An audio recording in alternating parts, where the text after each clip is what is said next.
नागपुर के Lakadganj police ने operation thunder अंतर्गत एक बड़ी कार्रवाई करते हुए अवैध शराब कारोबार के एक अंतरराज्यीय बड़े रैकेट का भंडाफोड़ किया है।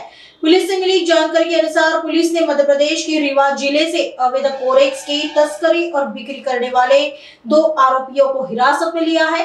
आरोपी शिवेंद्र उर्फ शिब्बू श्रीनाथ वर्मा और आमिर महमूद शेख को गिरफ्तार कर लिया है। पुलिस ने बताया कि आरोपी उत्तर प्रदेश और उत्तरांचल के क्षेत्रों से अवैध कोरेक्स की बोतलें 40 रुपए प्रति बोतल की दर से खरीदते थे।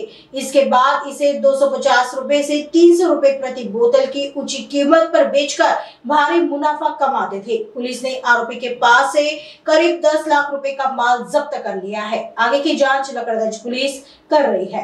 याच्यामध्ये रिवा एमपी मधून 2 आरोपींना या ठिकाणी अटक करण्यात आलेली आहे आणि जे अटक आरोपी आहेत त्या अटक आरोपींकडून ही माहिती मिळाली आहे की सदर हा माल यूपी उत्तरांचल या ठिकाणावरून आणत होते आणि सदर हा माल रुपये 40 पर बोटल अशा स्वरूपात या ठिकाणी मिळत होता आणि त्यानंतर ते जवळपास 250 ते 300 रुपये पर बॉटल या ठिकाणी त्याची विक्री करत होता। अशा स्वरूपाचं विराज जे रेवा एरिया आहे, रेवा जिल्हा एमपी या ठिकाणी ह्या मोठ्या प्रमाणात हा व्यवसाय केला जातो किंवा इलिगली ह्या कोरेक्स हे विकलं जातं। त्या ठिकाणी आम्हाला जवळपास 700च्या आसपास बोटल आम्ही रिकव्हरी केलेल्या आहे आणि पुढील तपास सुरू आहे।